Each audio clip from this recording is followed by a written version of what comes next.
Assalamualaikum warahmatullahi wabarakatuh. Kami dari Kantor Hukum Perjuangan mengucapkan bela sungkawa yang sedalam-dalamnya atas tragedi sepak bola yang terjadi di Stadion Kanjuruhan, Malang.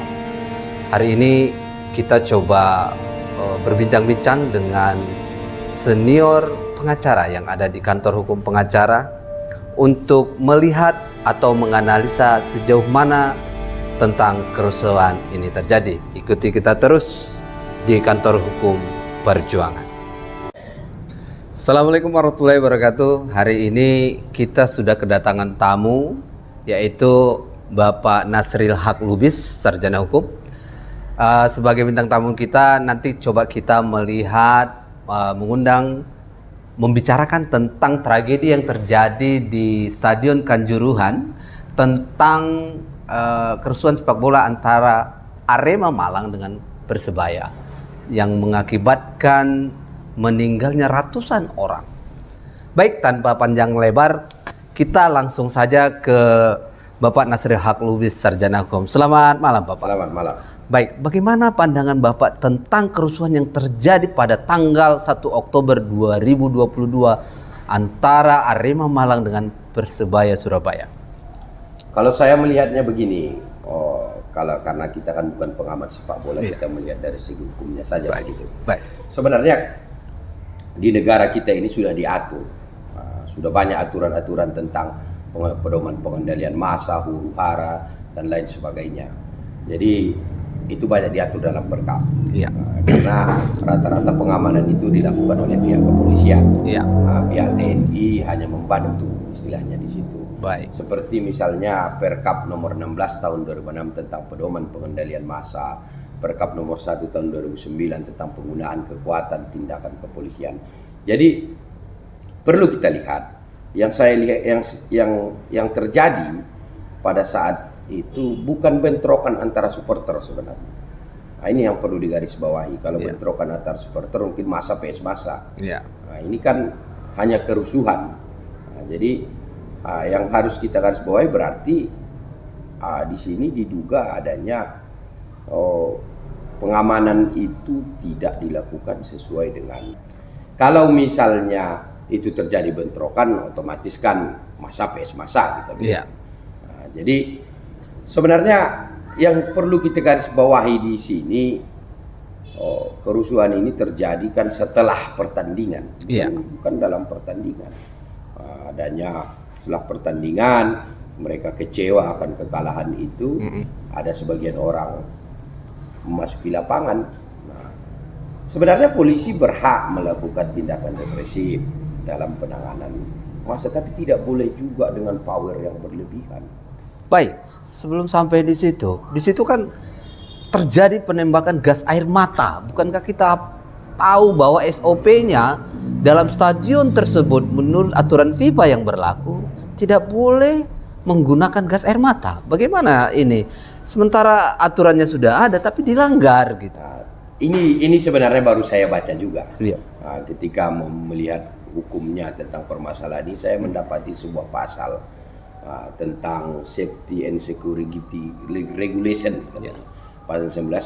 Pasal 19 itu menegaskan bahwa penggunaan gas air mata dan senjata api itu dilarang untuk mengamankan massa di stadion. Oke. Jadi bukan hanya, kalau dari peraturan FIFA ini, bukan hanya supporter yang diperiksa seharusnya ketika memasuki stadion. Iya. Pihak keamanan pun harus diperiksa juga apakah membawa senjata api atau gas air mata dan lain sebagainya. Nah, sebenarnya kerusuhan ini pecah.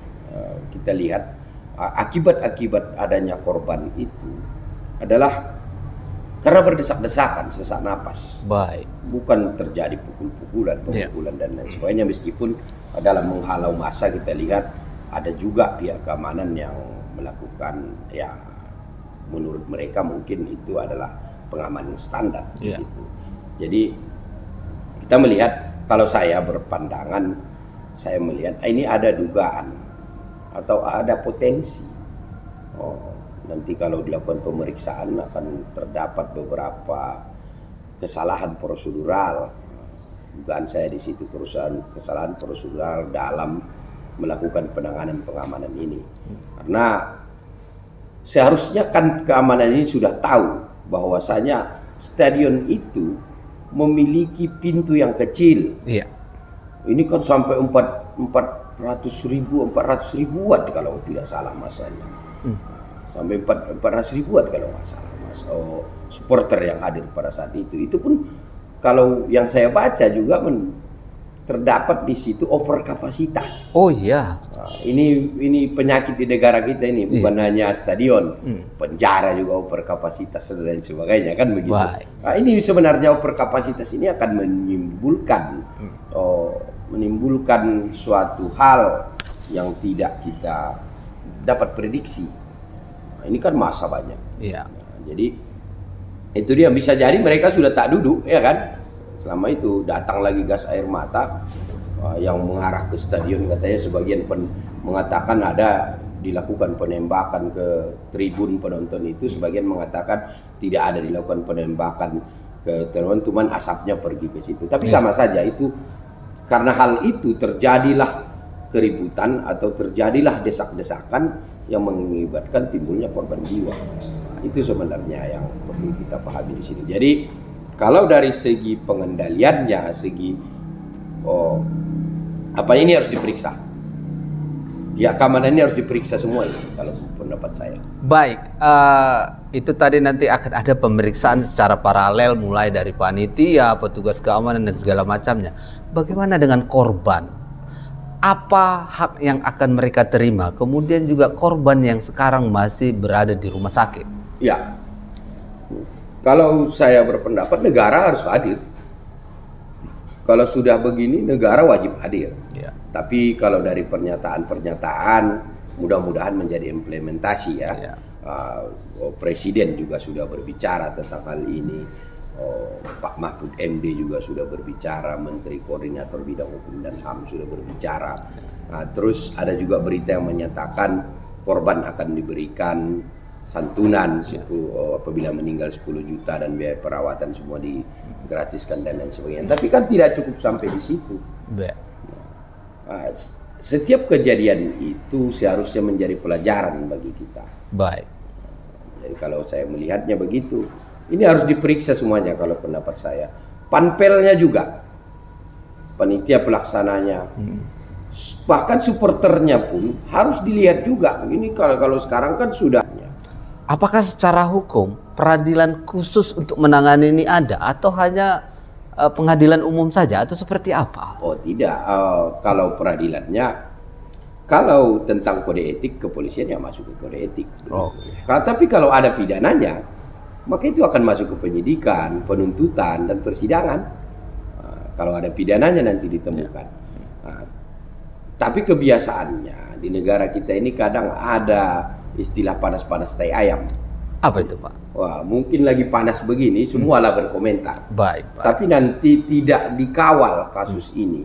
Jadi kami berharap kepada masyarakat, kepada penegak-penegak hukum, orang LSM yang bergerak dalam bidang hukum, kawal perkara ini.